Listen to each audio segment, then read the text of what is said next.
Bonjour mesdames et messieurs, je suis heureux chaque jour de voir de nouveaux abonnés. Et vraiment ravi d'être là encore ce matin pour vous donner encore certaines informations sur la crypto-monnaie. Avant d'aborder le sujet d'aujourd'hui qui est, comme on appelle, le holding et le trading, nous allons brièvement, quelques secondes, parler de la dernière émission, là où nous avons parlé de tout ce qui concerne les différentes générations des crypto-monnaies. Donc, j'avais dit en son temps qu'il y a plusieurs générations de crypto-monnaies. La première génération, c'est la génération du Bitcoin qui est basée sur la sécurité. Ce sont toutes les crypto-monnaies qui ont basé les technologies sur la sécurité. C'est-à-dire pour pouvoir, disons, avancer dans la crypto-monnaie, les crypto-monnaies sont obligées d'avoir certaines, comment on appelle, certaines approches. Le Bitcoin a basé sa technologie sur la sécurité. Donc, si vous voulez hacker le Bitcoin, vous devez avoir au moins 51% de la puissance de calcul de tous les mineurs au niveau mondial, ce qui est pratiquement impossible, avant de pouvoir hacker le Bitcoin, c'est-à-dire pirater, en termes très fréquents. Donc, c'est le Bitcoin qui est la première génération. Donc, il y a plusieurs crypto-monnaies qui ont basé aussi les technologies sur la sécurité. Après le Bitcoin, on a la deuxième génération qui est les crypto-monnaies basées sur la rapidité, c'est-à-dire la scalabilité. Ce sont des crypto-monnaies telles que Ethereum qui sont très rapides, qui sont vraiment très rapides, et aussi qui agissent aussi par smart contracts, c'est-à-dire que à partir de leur plateforme, on peut créer de nouvelles crypto-monnaies, de nouvelles tokens, des nouveaux contrats. Et donc, eux, les technologies, c'est cela, c'est-à-dire la rapidité, pouvoir à partir de leur base de données, à partir de leur technologie, créer de nouvelles crypto-monnaies qu'on appelle des smart contracts, créer des nouvelles crypto-monnaies. Et donc, Ethereum, comme ça, il y a plus de 1 million de projets sous-jacents à Ethereum. 1 million de projets sous-jacents à Ethereum, c'est-à-dire 1 million de projets qui sont basés sur la technologie d'Ethereum. Malgré cela, il est rapide, mais en même temps, ça le rend vulnérable.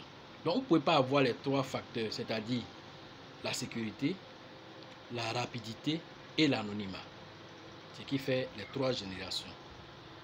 Donc, après ceci, nous avons la troisième génération qui est basée sur l'anonymat, tel que Monero, tel que Verge, tel que Lisk.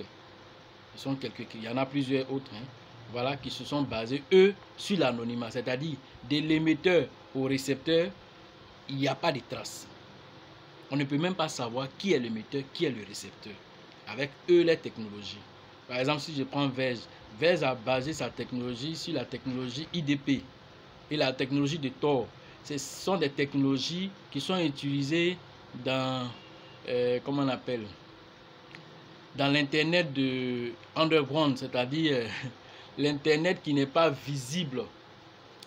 C'est ce que la CIA utilisait en son temps. Bon, peut-être qu'ils ont d'autres technologies plus élevées aujourd'hui.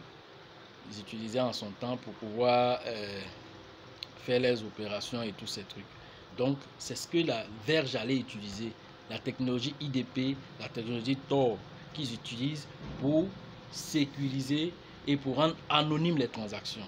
Donc, beaucoup de personnes aiment tellement l'anonymat qu'ils s'intéressent à ces crypto-monnaies. Vous comprenez?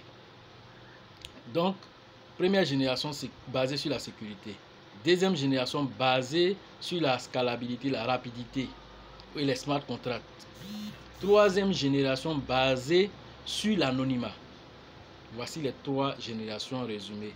Dans la vidéo précédente, j'ai même fait un résumé qui vous relate un peu tout de quoi est-ce que tous ces détails et tout ça, j'ai résumé ça pour vous. Aujourd'hui, le sujet, c'est le holding et le trading. Pourquoi devions-nous faire du holding? Pourquoi devions-nous faire du trading? Voilà, donc on va vous donner la différence. Holding, ça veut dire acheter, garder sur le moyen et le long terme. Le trading, c'est acheter et revendre en même temps.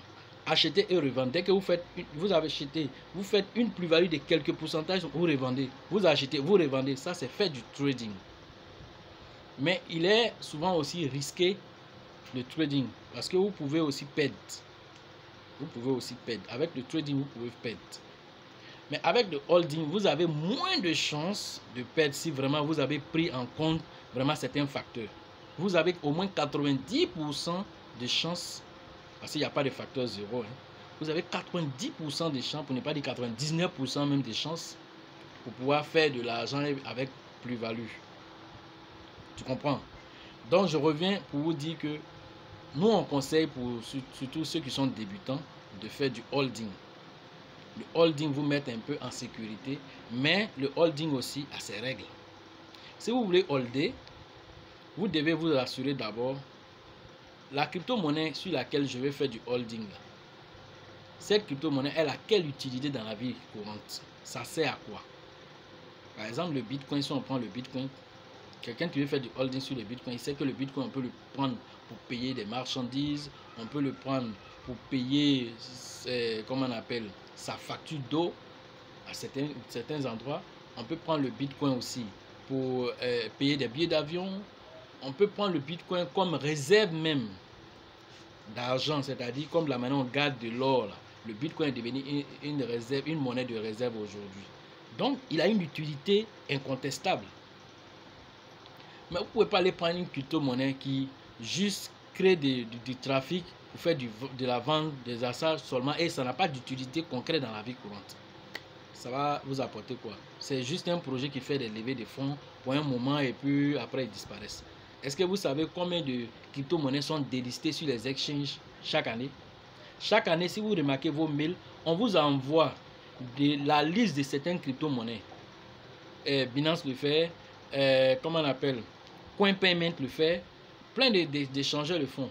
Ils envoient la liste des crypto-monnaies que si vous avez fait des achats dans ces crypto-monnaies-là, en tout cas, arrangez-vous pour rapidement vous en débarrasser parce que nous, on va les délister de chez nous. Ça veut dire qu'ils n'ont pas de rentabilité. Ces crypto-monnaies n'ont pas d'évolution, donc ils ne peuvent pas gêner leur plateforme, rester là, faire de la figuration là-bas. Non, non. Si vous êtes sur une plateforme, vous devez créer du trafic sur la plateforme. Vous devez avoir une communauté qui vient faire des achats et c'est là que la plateforme fait de l'argent. Si vous êtes là, que vous êtes inactif, il n'y a pas de publicité derrière, mais vous êtes là, comme un token qui est là comme ça, on vous déliste. Donc tout ça, vous devez savoir. Donc, vous ne pouvez pas vous jeter parce qu'un individu est venu s'asseoir devant vous pour dire ça là c'est bon, donc vous courez pour aller acheter. Non, il y a des critères. Premier critère, c'est ce que je viens de dire, savoir l'utilité de la crypto-monnaie. Deuxième critère, vous devez savoir cette crypto-monnaie-là, quelle est l'équipe qui est derrière. Le projet, j'ai lu le projet, tout. Maintenant, l'équipe même qui est derrière, là, ils ont quelle expertise? Ils ont quelle expertise? En plus de ça, comment on appelle, la capitalisation boursière, tout ça, on doit chercher à comprendre. Ils ont combien comme capitalisation boursière? Ce token-là, combien comme capitalisation boursière? Le trafic journalier sur ce token-là, c'est combien par jour? Les achats, les ventes, c'est combien par jour? Il existe combien d'échanges? Il y a combien de pièces qui ont été fabriquées? Combien sont en circulation? Voilà quelques facteurs. Et il y en a plein comme ça. Il y en a plein. Même la blockchain sur laquelle la technologie est faite. Il y a plein de facteurs qui sont là, qu'on ne peut pas tout lister ici, mais c'est quelques facteurs qu'on vient de vous donner, qui vous donnent des pistes pour pouvoir choisir vos crypto-monnaies sur lesquelles vous voulez holder. Mais c'est sur quelle plateforme même la crypto-monnaie là tu vas aller? Parce que quand tu dis tu fais du holding, ça veut dire que tu es prêt à attendre au moins 2 ans, souvent même 3 ans. C'est-à-dire si tu payes la crypto-monnaie aujourd'hui, tu mets dans ta tête que je dois attendre 2 ans, 3 ans, souvent même 5 ans avant de voir la rentabilité de cette crypto-monnaie là. Si vous êtes prêt à cela psychologiquement, vous pouvez devenir un bon holder. Parce qu'un faux holder, c'est un opportuniste qui se promène de plateforme en plateforme et sur les réseaux sociaux, ils cherchent. Quand quelqu'un dit ça là c'est bon, ils coupent pour aller payer. Dès qu'il y a une petite plus-value nette, ils vendent et puis là. Je connais beaucoup de personnes qui ont payé des électronomes en 2017, quand l'électronome est sorti en 2017. Mais aujourd'hui, ils n'ont même pas un seul. Parce qu'à la sortie de l'électronome, ils ont tout vendu. Ils ont eu peut-être d'autres même d'un million. Mais aujourd'hui, même pas une seule pièce. Mais est-ce que vous savez le projet électronome où il est arrivé aujourd'hui? Est-ce que vous savez le roadmap d'Ethereum qui a été mis à jour? Vous savez aujourd'hui, Ethereum est arrivé jusqu'en Afrique du Sud aujourd'hui, qu'on utilise Ethereum, et il dit Ethereum, excusez-moi, Electronome. Vous savez qu'on utilise Electronome aujourd'hui en Afrique du Sud pour payer ses passes d'internet, pour payer, comment on appelle, dans certains supermarchés. Est-ce que vous savez ça? Vous savez même qu'au Nigeria, tout près ici, on utilise Electronome pour recharger son téléphone. Vous savez tout ça? Vous ne savez pas. Des opportunistes sont venus, ils ont payé Electronome. Ils ont fini de payer Electronome. Et ils ont fait une plus-value, ils ont vendu, c'est fini, on n'en parle plus. Ça, c'est pas des holders. Electronome n'a même pas encore atteint $1. Prenons un exemple, par exemple, de BNB. Binance que j'aime bien. Binance, je l'ai vu à $4 en février 2018. Vous voyez, aujourd'hui, Binance est évalué autour de $18. Mais si je dois investir sur une crypto-monnaie, Binance, c'est une crypto-monnaie sur laquelle... Pourquoi? Il a une utilité dans la vie de tous les jours. C'est un exchange. Binance même en train de devenir une banque. C'est un exchange, c'est-à-dire que les autres crypto-monnaies viennent s'échanger sur sa plateforme. Lui-même, il est déjà une crypto-monnaie, mais en même temps un exchange. Vous voyez que son utilité est quasi existante au quotidien. On l'utilise au quotidien. Mais une telle pièce que tu vois aujourd'hui, dans 2-3 ans, on te dira qu'une pièce de Binance fait $1000. Pendant que toi, tu l'avais à $18 aujourd'hui. Tu vas dire quoi? C'est Dieu qui a fait que tu n'as pas payé? Non. C'est le fait que tu n'as pas étudié. Tu payes par rapport à quelqu'un qui a dit que c'est bon. C'est toi, tu ne fais aucune recherche toi-même sur les choses. Tu ne viens pas aussi te former. Pour des gens qui ont la formation, tu viens te former et tu deviens aussi, toi aussi, quelqu'un qui sait pourquoi je dois faire ça, pourquoi je ne dois pas faire ça. Encore Binance. Chaque 3 mois, ils brûlent des millions de pièces. Ils achètent eux-mêmes et puis ils brûlent pour rarifier leurs pièces sur le marché. Donc ne soyez pas étonnés de voir que Binance se retrouve à $1000, $2000 dans un très bref délai. Ne soyez même pas étonnés. Parce qu'un Bitcoin qui se retrouve à 50 000, 100 000 $ selon les experts jusqu'en 2025 là-bas. Mais si cela arrive, vous pensez que les altcoins là, ils seront là. Ça veut dire quoi? La capitalisation boursière du marché, j'ai relevé ça tout à l'heure, la capitalisation boursière du marché, c'est 258 milliards 205 millions 165 112 $. Voici la capitalisation boursière totale du market cap. Mais ça, c'est rien dans la monnaie fiduciaire. On parle de trillions de dollars. On parle de trillions de dollars là-bas. Mais ici, on n'a rien fait d'abord. Donc, quand un Bitcoin va arriver à 50 000, 100 000 $, ça veut dire que le market cap là, c'est par exemple multiplié par 10, multiplié par 20. C'est-à-dire le volume d'argent là est multiplié. Si le volume d'argent est multiplié, ça veut dire toutes les crypto-monnaies, même les soyez, hein, pour dire, même les crypto-monnaies les plus soyées qui sont là, elles tous vont monter. Maintenant, toi, le citoyen lambda, qui était assis pour dire je veux voir avant de croire là. Mais en ce moment-là, tu vas courir parce que là, tu vas entendre un peu partout sur les réseaux sociaux, à la télé même, parce que c'est votre repère qui est la télé. RTI a dit ça aujourd'hui, donc c'est bon. France 24 a dit aujourd'hui, c'est bon. Mais où ceux-là, quand ils commencent à s'intéresser à ça, là, c'est même trop tard pour vous. Quand ils commencent à s'intéresser, on ne parle plus d'opportunité. L'opportunité, c'est lorsque beaucoup de personnes ne s'intéressent pas à la chose. On parle d'opportunité en ce moment. Maintenant que vous avez l'information à travers ces petites vidéos qu'on fait aujourd'hui, si vous ne venez pas vous former pour avoir plus d'informations et que vous précipitez sur le marché pour aller payer n'importe quoi, vous pouvez faire du holding même pendant plus de 5 ans et puis ça ne va rien vous donner. Parce que vous avez choisi la mauvaise pièce. Vous pouvez même choisir une pièce Et puis, en cours de route, cette pièce ça peut être délistée parce que vous n'avez mal jugé le projet. Il y a des projets mirobolants, c'est-à-dire on vous fait briller le projet bien joli devant vous. Mais en vérité, il n'y a rien à l'intérieur. Comment détecter? On ne peut pas dire qu'on peut connaître tout à 100%, mais il y a certains indicateurs qu'on doit avoir dans un projet. Et c'est quelques indicateurs que je vous ai donnés. Je ne peux pas tout vous donner ici.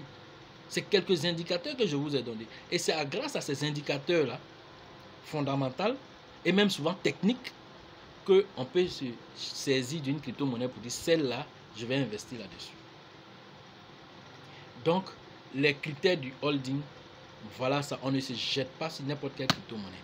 Il y a des gens qui ont holdé sur comment on appelle, du Dogecoin en son temps. Aujourd'hui, ils sont très à l'aise parce que le Dogecoin, il y avait 4-5 zéros après la virgule. Aujourd'hui, un Dogecoin, c'est à 2 zéros après la virgule.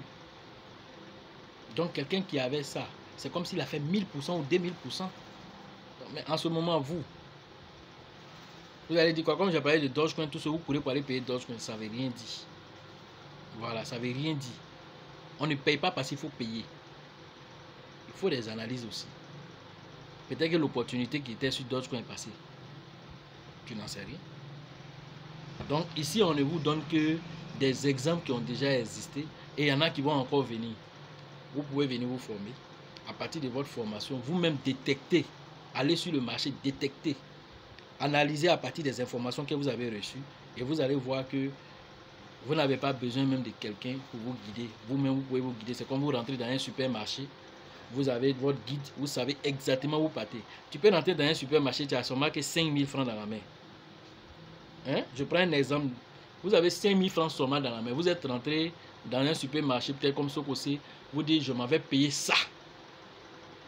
Donc, si vous rentrez dans le supermarché, ils ont exposé, c'est fait de façon exprès. Hein? Ils ont exposé les choses de sorte que vous soyez attirés. Donc, l'objectif que tu avais en rentrant, tu rentres, attends, je vais payer ce petit truc-là, attends, je vais payer ce petit truc. Au moins, tu vas te rendre compte que 5 000, il reste peut-être 1 000 francs ou 2 000 dans ta main. Tu as oublié de prendre autre argent que tu n'avais pas prévu pour venir ajouter encore. Parce qu'en rentrant, tu as vu croissant là-bas, tu n'avais pas prévu payer croissant. Tu allais payer croissant. Tu as vu lait là-bas, tu as eu biscuit là-bas, tu allais payer. Des choses même souvent que tu n'as même pas besoin. Tu n'étais pas venu pour ça. Mais c'est parce que tu ne sais pas te fixer un objectif, rester focalisé sur l'objectif. Quelles que soient les distractions à côté, tu restes focalisé sur ton objectif, tu vas payer ton objectif, puis tu sors. Mais je suis sûr que chacun d'entre vous a été victime de ça une seule fois. Et ça vous arrive aussi dans la crypto-monnaie. Si vous avez un objectif pour aller faire, allez-y sur cet objectif-là, ne vous embrouillez pas ailleurs. Attends, je vais mettre un peu ici, attends, je vais mettre un peu ici, c'est bien. Mais et si tu mets un gros paquet sur un gros côté, et que tu as bien sécurisé ça là, ça c'est une garantie. Après maintenant tu passes à un autre. Après tu passes à un autre. Mais si tu es disperse, tu es partout mais en même temps nulle part. Voilà les choses qui arrivent à beaucoup de personnes qui sont débutants dans la crypto-monnaie. Et après ils se découragent pour dire mais ça ne paye pas, c'est ceci, c'est cela. C'est manque de formation. Bien sûr, c'est manque de formation. Moi ce que je pouvais vous dire aujourd'hui sur le holding, c'est ce qui est là. Prenez le temps d'analyser les projets, prenez le temps de faire du checking, c'est-à-dire allez-y bouquiner, allez-y faire des recherches sur YouTube, allez-y faire des recherches sur Google, vérifiez le projet, le roadmap du projet, c'est-à-dire le livre blanc du projet, et vraiment allez vraiment en profondeur dans le projet, sachez l'utilité de ce projet. Il nous apporte quoi dans la vie courante même ce projet là.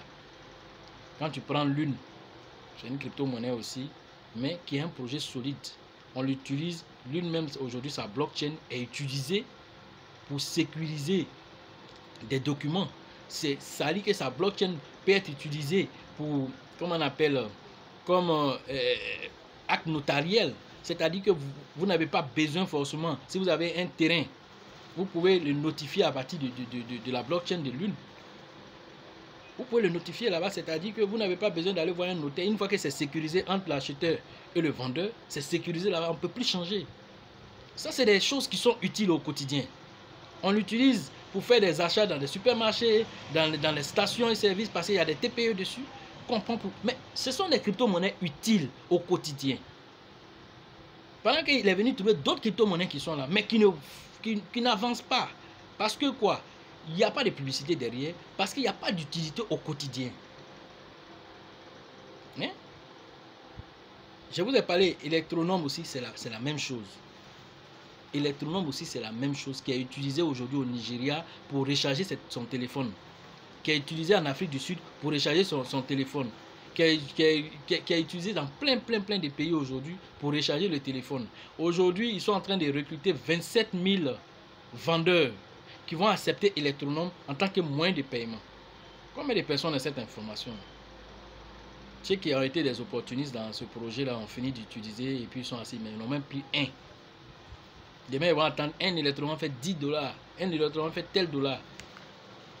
Du coup, ils ne sauront pas qu'ils ont perdu une opportunité comme ça. Donc aujourd'hui, c'est un peu ça. Il faut se former. Il faut savoir pourquoi je dois faire ceci, pourquoi je ne dois pas faire cela. Donc, vraiment, c'était le petit coucou que je pourrais vous faire. Mais nous allons terminer toujours par des petits news. Comme news, qu'est-ce qu'on peut vous dire aujourd'hui? On sait que, par exemple, les Bahamas veulent être aussi l'un des premiers pays à lancer leurs propres crypto-monnaies. Donc, ils ont lancé, le Bahamas a lancé aussi sa crypto-monnaie. Il y a le pays là, le nom est un peu bizarre, j'ai écrit Uzbékistan. Voilà, Uzbékistan qui est un pays que moi je ne sais même pas. Je vais faire d'autres recherches dessus. Je suis tombé dessus. Qui veut faire du minage. C'est un pays, hein, je n'ai pas dit. C'est le pays lui-même qui veut lancer un projet de minage et en même temps un projet de exchange. C'est-à-dire que non seulement ils vont lancer le minage, mais en même temps ils vont aider tous les jeunes qui vont se lancer dans le minage à faire aussi la vente aussi de ces crypto-monnaies sur des plateformes. Tout ça au niveau gouvernemental. Est-ce que vous voyez la taille que la crypto-monnaie est en train de prendre aujourd'hui? Est-ce que vous voyez même? C'est même pas du jeu. Pour ceux qui sont encore en train d'hésiter, non, on n'est plus à ce niveau. Ce sont les pays même qui se positionnent. C'est les pays qui se positionnent. Donc, si vous restez en marge de tout ceci, et qu'un matin vous vous levez, et puis on vous dit Facebook, que vous êtes dessus tous les jours, on ne vous paye pas 5 francs. On vous dit aujourd'hui que Facebook a lancé sa propre crypto-monnaie, qu'on appelle le Libra. Facebook, Libra, c'est quoi tout ça? En temps, sur ton WhatsApp, de ton WhatsApp, tu peux envoyer de l'argent à quelqu'un. De ton Messenger, tu peux envoyer de l'argent à quelqu'un qui sera encore moins cher que tous les téléphonies mobiles qui existent. Même moins cher que les banques encore. Donc, quand vous voyez toutes ces choses qui sont en train de venir à grands pas, Facebook parle même du premier semestre de cette année 2020. S'ils ont eu les accords, ils sont en train de négocier encore. Ils peuvent se lancer, hein, parce qu'ils représentent 2,2 milliards d'utilisateurs. Ils sont plus même que la Chine. Et puis c'est comme ils représentent un pays. Facebook la représente comme un pays, mais dispersé à travers le monde. Un pays qui n'a pas de frontières. Vous voyez la puissance qu'ils peuvent avoir. C'est pourquoi les gouvernements ont peur d'eux actuellement. Ils ne veulent pas leur donner l'agrément pour pouvoir commencer. Mais ils peuvent outrepasser tout ça là pour faire pour eux. Parce qu'à certains points, ils peuvent le faire. Mais ils veulent aller doucement, faire de sorte que les sénateurs puissent accepter ceci, cela et tout ça.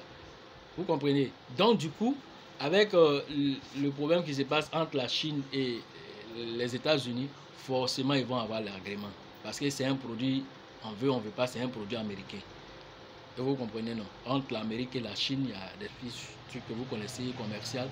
Donc forcément, ça va à l'avantage. C'est vrai que ça serait adossé à plusieurs paniers de devises, mais néanmoins, on sait que la devise comment on appelle, première sera forcément le dollar. Donc, ne soyez pas en marge des informations. Mettez-vous à jour. Venez vous former. Et investissez pendant qu'il est temps. 2020, là, c'est votre deadline. Si vous avez raté le départ de 2020, que vous venez en 2021, je ne pense pas que vous serez bien positionné. Vous allez entendre des histoires de personnes qui ont investi seulement 10 000 francs, 20 000 francs, 30 000 francs, qui se sont retrouvés en millions aujourd'hui parce qu'ils ont su choisir la bonne opportunité. Est-ce que vous savez que la crypto-monnaie Verge, en 2020, bon, je dis en 2020, bon, 2017, il a été la première crypto-monnaie qui a fait plus de 1 500 000% d'évolution. Je dis bien 1 500 000% d'évolution, la crypto-monnaie Verge. en 2017. Il est méconnu même. Moi-même, je ne le connaissais même pas. Ça, au cours d'une formation que j'ai eu cette information, je suis allé checker, j'étais étonné de voir. Vous comprenez? Dans cette crypto-monnaie-là, 1 500 000%. Pourquoi? Parce que le Bitcoin a quitté sa position de 900 $ à se retrouver à 20 000 $ dans la même année. Donc, du coup, tous les altcoins ont bénéficié, Verge a bénéficié de tous les autres crypto-monnaies qui existent. 1 500 000%. Vous comprenez? Vous avez investi moins de 100 $, ça faisait de vous un millionnaire dans Verge. Combien de personnes ont cette information? On ne peut pas tout vous dire ici, on vous donne des briques d'informations pour vous inciter à vraiment prendre l'initiative, à devenir des entrepreneurs, des investisseurs. Pour votre avenir vous-même, ce n'est pas pour quelqu'un, hein, c'est pour vous-même.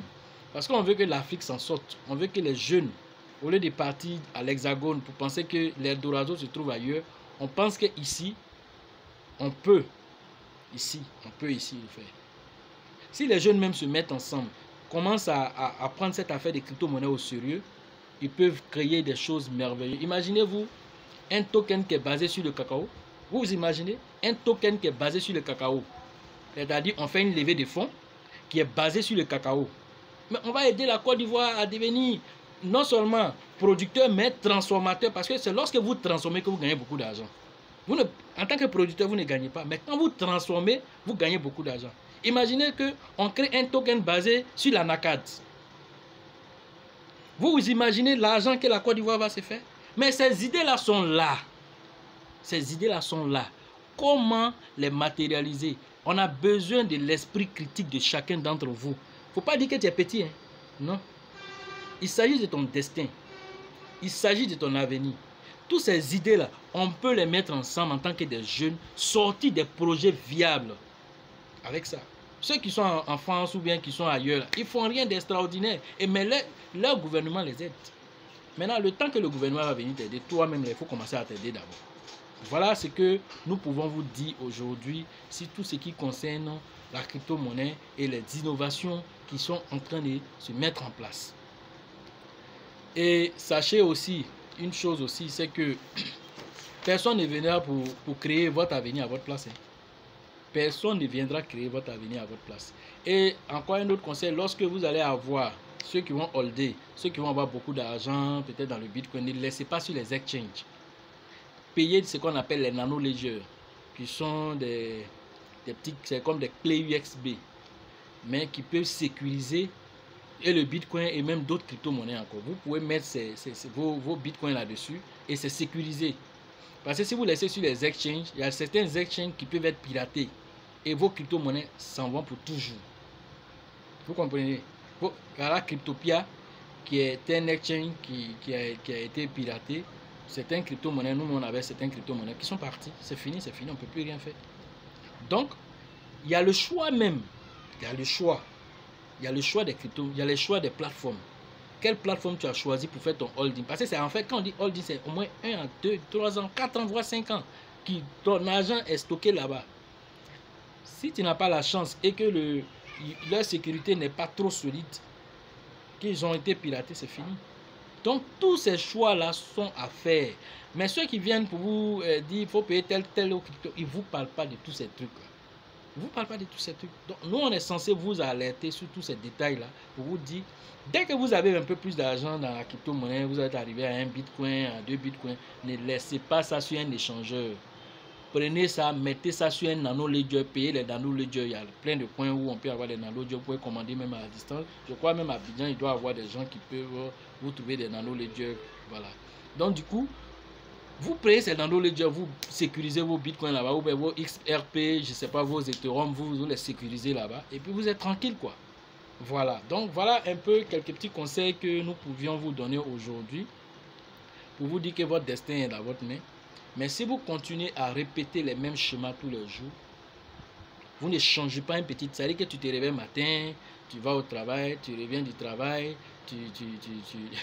tu vas manger, après tu vas te coucher, tu fais l'amour à ta femme, tu fais ceci. C'est le même schéma. Donc si tu ne changes pas un petit détail là-dedans, tu vas revivre ça continuellement comme un film sans fin qui ne finit jamais. Donc il faut changer des petits détails. Aujourd'hui, tu n'avais jamais entendu parler de la crypto-monnaie, tu m'as entendu en train de te parler de ça, tu te lèves et dis, bon, je vais aller faire des recherches sur la crypto-monnaie. Pas croire à ma parole, hein. Va faire des recherches toi-même sur la crypto-monnaie. Quand tu as fini de faire des recherches sur toi-même de la crypto-monnaie, que tu es convaincu, ah, attends, j'ai un 10 000, attends, j'ai un 20 000, attends, j'ai un 100 000 qui est déposé sur une comment on appelle, dans une banque là-bas, pour juste avoir 3,5% à la fin de l'année. Attends, si je n'ai pas besoin de ça, je vais investir ça dans tel truc, mais je vais me former d'abord. Je me forme d'abord et après la formation, je paye maintenant mes crypto-monnaies. Voilà des choses que nous pouvions vous conseiller.